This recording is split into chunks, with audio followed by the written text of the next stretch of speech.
নমস্কার বন্ধুরা, চলতি বছরে মাধ্যমিক পরীক্ষার খাতা দেখা শেষ হয়ে গেছে। উচ্চ মাধ্যমিকের পরীক্ষার খাতা দেখা চলছে। 80% হয়েছে, 20% বাকি আছে। কিন্তু নাম্বার দেওয়া নিয়ে বিরক্তি প্রকাশ করছে শিক্ষক শিক্ষিকারা। বর্তমানে মাধ্যমিক পরীক্ষা হয়ে গেছে বহুদিন আগে, তারপরে হয়েছে উচ্চ মাধ্যমিক পরীক্ষা। সেই উচ্চ মাধ্যমিক পরীক্ষার খাতা দেখাও প্রায় শেষ, কিন্তু এখন নাম্বার তোলা নিয়ে বিরক্তি প্রকাশ করছে শিক্ষক শিক্ষিকারা। তার কারণ ছাত্রছাত্রীরা এটাই দাবি করছে সমস্ত শিক্ষক শিক্ষিকারা। কারণ ছাত্রছাত্রীরা খাতাতে যা লিখে এসছে তাতে এখন বিচিত্র অভিজ্ঞতার সম্মুখীন হচ্ছেন প্রত্যেকটা পরীক্ষক। এমন কিছু ঘটনা ঘটেছে খাতাতে, যার ফলে এখন শিক্ষক শিক্ষিকারা আপনাদের খাতাতে নাম্বার দিতে বিরক্ত প্রকাশ করছে। এমন অনেক ছাত্রছাত্রী আছে যারা সাদা খাতা জমা দিয়ে এসছে, আবার এমন অনেক ছাত্রছাত্রী আছে যারা নিজেদের মতো করে অবান্তর কিছু লিখে এসছে। কিন্তু বর্তমানে আরও কিছু শোনা যাচ্ছে যে অনেক ছাত্রছাত্রী পাশ করানো আর্জি জানিয়েছে। আবার অনেকে এমনও কিছু লিখেছে খাতাতে পাশ না করিয়ে দিলে তার বিয়ে হয়ে যাবে। আবার অনেকে PWDS এর সার্টিফিকেটও জমা করেছে খাতাতে, আবার অনেকে টাকাও দিয়েছে খাতাতে। এই সমস্ত কিছু দেখে সরাসরি উচ্চ মাধ্যমিক শিক্ষা সংসদের সভাপতি চিরঞ্জীব ভট্টাচার্য খাতা আরে বা খাতা বাতিল করে দেওয়ার কথা বলে দিয়েছে। যে সমস্ত ছাত্রছাত্রীরা এমন কিছু অবান্তর বা গার্বেজ লেখা লিখে এসছে তাদের খাতা বাতিল বা আরে করে দেওয়া হবে, এমনই কিন্তু জানিয়ে দিয়েছেন উচ্চ মাধ্যমিক শিক্ষা সংসদের সভাপতি। তাই বর্তমানে যদি আপনারা এমন কিছু করে না আসেন তাহলে আপনারা নাম্বার পাবেন, আপনারা পাশ করবেন নিশ্চিতভাবে, এটা জেনে রাখুন। যদি এমন কিছু আপনারা করে আসেন সেক্ষেত্রে কিন্তু আপনাদের একটা বড়সড় অসুবিধার সম্মুখীন হতে হবে যখন আপনাদের রেজাল্ট আউট হবে। তাই বর্তমানে যে সমস্ত ছাত্রছাত্রীরা এই সমস্ত কিছু করেননি তারা কিন্তু সেফ, তারা কিন্তু ভালো নাম্বার পাবেন, তারা কিন্তু পাশ করবেন। কিন্তু যে সমস্ত ছাত্রছাত্রীরা এই সমস্ত কোনো কাজ করে এসছেন তাদের কিন্তু একটু অসুবিধার সম্মুখীন হতে পারে মাধ্যমিক এবং উচ্চ মাধ্যমিক পরীক্ষাতে। তাই বর্তমানে যদি আপনারা এমন কোনো কাজ না করে থাকেন তাহলে আপনারা ভালো নাম্বার পেয়ে পাশ করছেন এবং আপনাদের রেজাল্ট মে মাসে কিন্তু আউট হতে চলেছে।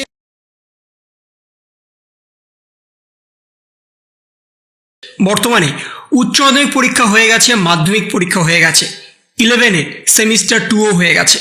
সামনেই এবার 11-এর ছাত্রছাত্রীরা 12-এ উঠবে এবং সেখানে তাদের সেমিস্টার ওয়াইজ পরীক্ষা হবে। কিন্তু সেই সেমিস্টার ওয়াইজ পরীক্ষাতেও আমূল পরিবর্তন আনা হয়েছে, সিলেবাসের বদল ঘটিয়ে দেওয়া হয়েছে। এতদিন পর্যন্ত যে সিলেবাস তোমরা জেনে এসছো সেই সিলেবাসটাকে সম্পূর্ণভাবে বদল করা হয়েছে এবং সেখানে নোটিফিকেশন পাবলিশ হয়েছে 20-3-2025-এ কোন বিষয়টা রিপ্লেস করা হয়েছে এবং তার সাথে কী নোটিফিকেশান দিয়েছে সেটাও তোমাদের সামনে তুলে ধরছি। তোমরা দেখতেই পাচ্ছ উচ্চ মাধ্যমিক শিক্ষা সংসদের তরফ থেকে 20-3-2025-এ একটা নোটিফিকেশান দিয়ে দেওয়া হয়েছে এবং সেই নোটিফিকেশান অনুযায়ী ইংরাজি পরীক্ষার ক্ষেত্রে দুটো জিনিস রিপ্লেস করা হয়েছে। যে এখানে তোমাদের উৎপাদনমূলক কোনো অবদান থাকবে না আগামী জীবনে, অর্থাৎ এখান থেকে কোনো শিক্ষণীয় তোমরা কিছু পাবে না, সেই বিষয়টাকে মাথায় রেখেই এই পরিবর্তন করা হয়েছে। এবং এই পরিবর্তন কি করা হয়েছে সেখানেও বলে দেওয়া হয়েছে। প্রসের ক্ষেত্রে তোমাদের সরাসরি a room for one's own section on Shakespeare sister, এই যে প্রস ছিল এটাকে পরিবর্তন করে দেওয়া হয়েছে, তার জায়গায় আনা হয়েছে দ্য ব্যাট। এই প্রসটা তোমাদের আনা হয়েছে এবং এখান থেকেই তোমাদের সেমিস্টার 3-তে 3 মার্কের কোশ্চেন থাকবে। এবং তারপরে ড্রামার ক্ষেত্রে রিপ্লেস করা হয়েছে তারা, এই ড্রামাটা তোমাদের ছিল সেটাকে রিপ্লেস করে দেওয়া হয়েছে রাইডার টু দ্য সি, এই ড্রামাতে রিপ্লেস করে দিয়েছে এবং সেখানে তোমাদের মার্কস থাকবে সরাসরি 5 নাম্বার। এবং এখানে স্পষ্টত জানিয়ে দেওয়া হয়েছে সেমিস্টার 3-র ক্ষেত্রে ড্রামা থেকে 3 নম্বরের MCQ থাকবে এবং সেমিস্টার 4-এর ক্ষেত্রে ড্রামা থেকে এই বিষয়ে ডেসক্রিপটিভ টাইপ প্রশ্ন থাকবে।